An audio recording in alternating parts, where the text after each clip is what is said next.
Hello, this is Ralph K. Ginorio. Welcome to the 29th installment of the video adaptation of my lessons on the historical background to the 9/11/01 terror atrocities. We have brought ourselves through the end of the Cold War, partially as a result of the Soviet defeat in Afghanistan, as well as an economic collapse intensified by a Soviet desire to keep up with our technology, particularly the Star Wars program, partially as a result of President Reagan and John Paul II of the Roman Catholic Church and Margaret Thatcher of Great Britain standing firm against him and bringing the West into a more confrontational stance, partially because Secretary General Gorbachev did not want to turn the Soviet defeat into a Third World War. His attempt to improve communism and revamp it ended up failing, but he did not press the nuclear button, and for a bunch of other reasons, the Soviet Empire collapses. The Berlin Wall comes down in 1989, the Soviet Union disappears by 1993. So we have a new world. Some people at the time talk about a peace dividend because it's the end of history and what do we need military anymore? If there had been a Cold War that produced a freeze, well, with the thawing after that freeze, a lot of the poisons that were in the mud leached out. A lot of the old ethnic rivalries and religious rivalries came back. And with the American Republic being diffident about its responsibilities as world policeman, those poisons had a chance to take form and act in a manner that had great scope. One of those was an attempt by the Ba'athist, the Arab socialist Iraqi dictator Saddam Hussein to increase Iraq's wealth. Iran and Iraq had been involved in a costly war in the 1980s that included the use of chemical weapons. Iran was Persian by ethnicity, Shiite by variant of Islam, and was far more radical in its willingness to overthrow current conventional orders and to produce a new Islamist society. Iraq seemed the safer bet in the 1980 Iran-Iraq War. It was Ba'athist, Arab socialist, it had an alliance with the Soviet Union, but it was seen as a stabilizing influence. It was Arab, and it was run by Sunni Muslims, and it seemed to be a shield that the rest of the Middle East hid behind as regard the Iranian threat. Now, Saddam Hussein was brutal. He used poison gas on his own people. My wife works with a woman who's been permanently scarred as a result of her victimization. Her family had members killed in front of the rest of them, in front of her very eyes, by Saddam's fedayeen. They were bombed from the air with gas bombs by Saddam's Air Force. In 1990, Saddam Hussein sees an opportunity, and he claims the Emirate of Kuwait as a 19th province of Iraq. This prompts the First Persian Gulf War. President Bush, George Herbert Walker Bush, draws a line in the sand, sends American forces to Saudi Arabia to prevent an Iraqi advance on the Saudi oil fields, which was quite plausible at the time. And the next year, in '91, we used the eastern region of Saudi Arabia as a springboard, and in Operation Desert Storm, we cut off the Iraqi forces around Basra and destroy the Iraqi army from the air. The Gulf War is a great victory. In the United States, most Americans on an emotional level see it as a counter-Vietnam moment. Since 1975 and our shameful retreat from Vietnam, when we watched North Vietnamese tanks take over Saigon, Americans had been leery of conflict. We had a flinch. But the Gulf War was such a classic, good old-fashioned American victory that we gave our soldiers from Desert Storm parades in every respect that we should have given our soldiers who fought the 10-year bloodbath in Vietnam. So for most Americans, Operation Desert Storm was a release of tension, and also an expression of a new monopolar world where the United States is the only remaining superpower, and where being the world's policeman isn't all that bad anyway. However, there are others who drew lessons from the Gulf War. Osama bin Laden and his ilk are so furious that infidel crusaders are allowed on the soil of Saudi Arabia, the same soil that is supposed to protect the holy places of Mecca and Medina, that he forms the base, the Al-Qaeda organization. And with his oil money and connections in the Saudi royal family and throughout the Middle East that he helped build as part of the support network for the anti-Soviet Mujahideen in Afghanistan, Al-Qaeda soon begins to flex its muscles. In 1993, in Mogadishu, Somalia, American forces were introduced in order to prevent a human rights catastrophe. Americans remembered vividly the images of starving Ethiopian children in the Ethiopian famines of 1983-84, and President Bush wanted to prevent another human rights disaster. So, not understanding exactly that the famine in Ethiopia was absolutely man-made, was the policy of Socialist General Mengistu, a Russian stooge, to starve the regions that supported his political enemies, President Bush introduces American troops to stabilize and allow food to be delivered to all sides in the civil war in Mogadishu. But food was a weapon in sub-Saharan Africa after the departure of the European colonial powers. And among them, warlord Mohammed Farah Aidid used food as a reward for his allies and withheld food as a punishment to his enemies. And more the American forces on the ground and the United Nations forces that we worked with, or for, saw Aidid as a stumbling block to any kind of real stability or peace. So we go from being neutral peacekeepers to being to intervening in the civil war against Aidid. In a United Nations limited operation, we try to capture Aidid, but because the United Nations doesn't authorize the use of heavy weapons or the full power of the American military, we go in with transport helicopters and Humvees, unarmored modern jeeps. The Black Hawk Down incident occurs, and Ridley Scott's movie about the event doesn't do a bad job of showing the chaos and horror of events in that failed state. Cot-chewing crowds, like zombies almost, surrounding and absorbing any American unfortunate enough to fall into their hands, and the corpses of Americans displayed and dragged through the streets of Mogadishu. This was allowed. American forces did not come in with heavy weapons at the end of the battle. We obeyed UN command. We relied on the Pakistanis to help get us out, for better or worse. Black Hawk Down incident caused the United States, under President Clinton, to go away for the second major time. You kill enough Americans and we'll go away. Happened to Reagan in Beirut in 1983, not 82, my bad. And it happened in Mogadishu, Somalia, in the 1993 Black Hawk Down incident. So the lesson is reinforced. If you shock Americans, if you kill some of them in the shock, if you use terror as a form of communication, they'll go away. In 1993, the blind Sheikh al-Rahman commissions the destruction of the Twin Towers in the World Trade Center of New York City because they are seen as a variant of the Tower of Babel story and an example of Western pride.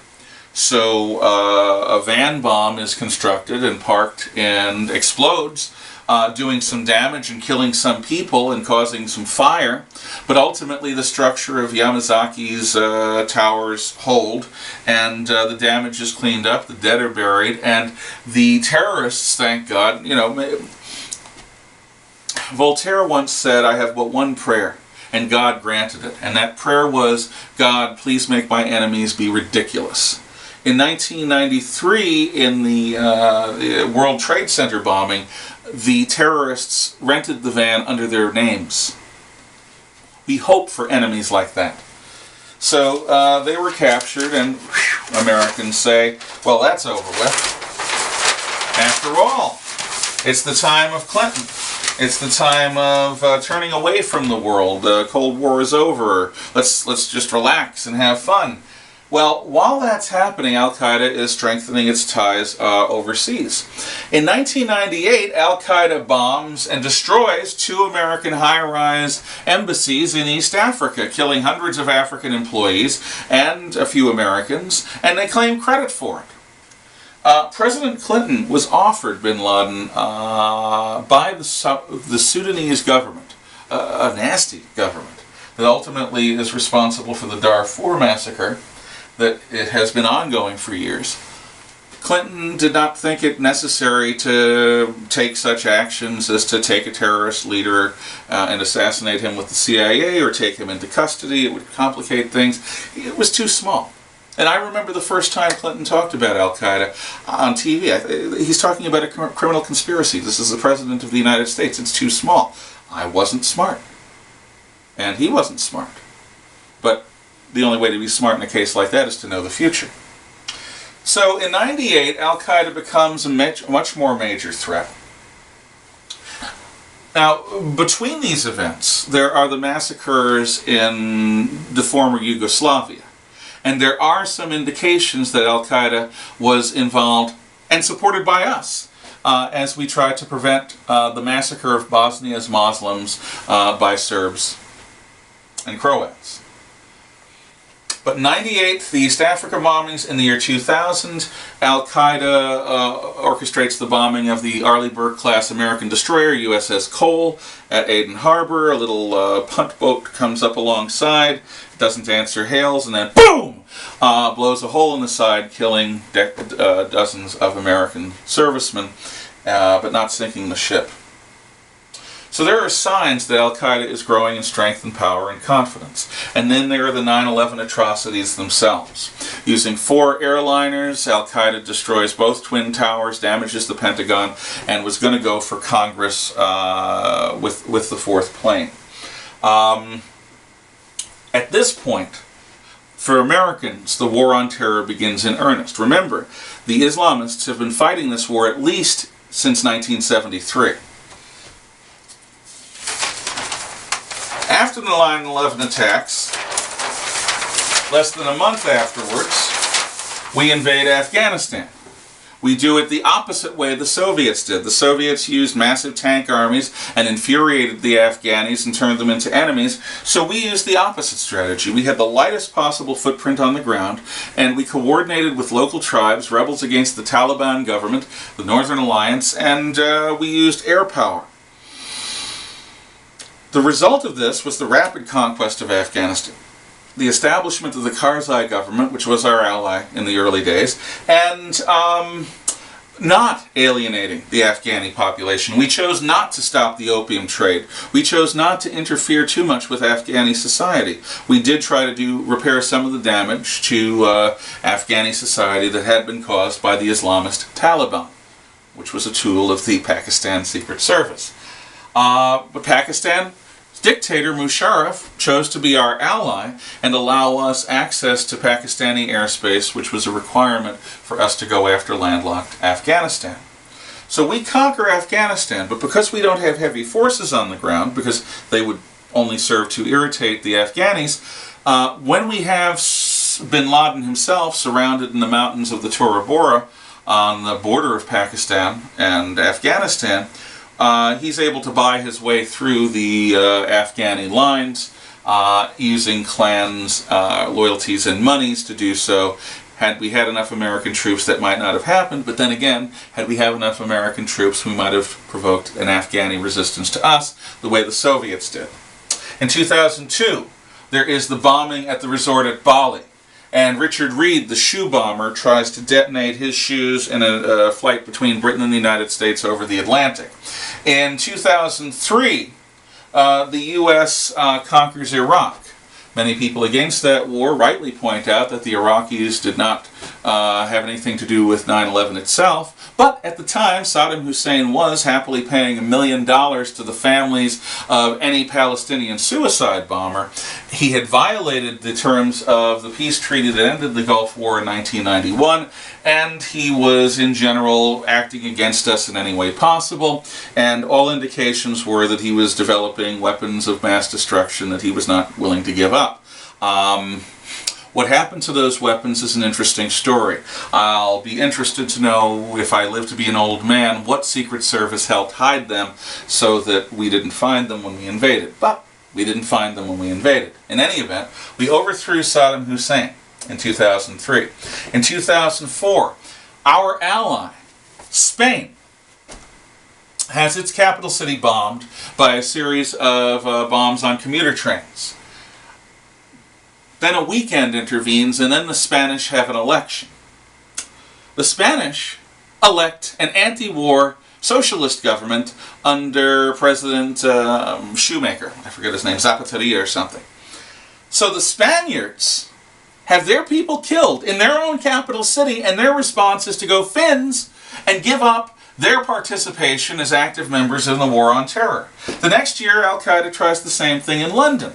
But the British are made of sterner stuff, and they stiffen their backbones. Britannia rules the waves, and they keep fighting. But dozens of Londoners are killed by a series of Al-Qaeda bombs. Meanwhile, the Russians are facing their own Islamist threat based in the Islamic region of Chechnya, and a nearby school at Beslan, Russia, Beslan School Number 1, is invaded by armed Islamist terrorists, and they massacre school children at the end of that event. Some are rescued, some are killed. In 2008, at Bombay, India, or Mumbai as it's now called, a series of tourist spots hit by Al-Qaeda. In 2009, after the election of a conciliatory President Obama who wants to have a rapprochement with the Islamic world and goes to Cairo to say basically that the war on terror, overseas contingency operations are over as an aggressive thing. We want to try to make common ground with our Muslim brothers. In 2009, at Fort Hood, Major Nidal Hassan shouts Allahu Akbar and kills and wounds dozens of fellow servicemen. He's recently been on trial. For some reason, this terror action is called a case of workplace violence. Also, a young man over Detroit tries to detonate his underwear, burning himself in very nasty places. Couldn't happen to a nicer guy. Had he succeeded in blowing up the jetliner, it would have crashed on the city of Detroit. In 2010, the Times Square bomber tries to set off a truck bomb. It fails. In 2011, the so-called Arab Spring occurs. General Mubarak is replaced by a Muslim Brotherhood government. Osama bin Laden and Anwar al-Awlaki, the American Al-Qaeda, are killed by U.S. forces, and President Gaddafi of Libya is killed by Libyan rebels, supported by us, including Al-Qaeda. In 2012, the Boston Marathon is bombed on Patriots' Day, and on 9/11/2012, 4 Americans are killed at the Benghazi annex of the American embassy by an Islamist mob, and there is still profound mystery about why a battle that lasts 6 to 8 hours is allowed to go on without any reinforcements coming from the dozens of places that reinforcements could have come from, and why after the fact, for months, the American administration blames the event not on a pre-planned Islamist Al-Qaeda attack, but on a spontaneous reaction to a YouTube video. Politics are all over this. In this year, 2013, the Egyptian army takes Egypt back from the Muslim Brotherhood, and the Syrian regime under Bashir Assad, after having inherited his power from his father Hafez, engages in a civil war with his own people using military weapons, jets and helicopter gunships, and poison gas on his own people, and thus far has gotten away with it.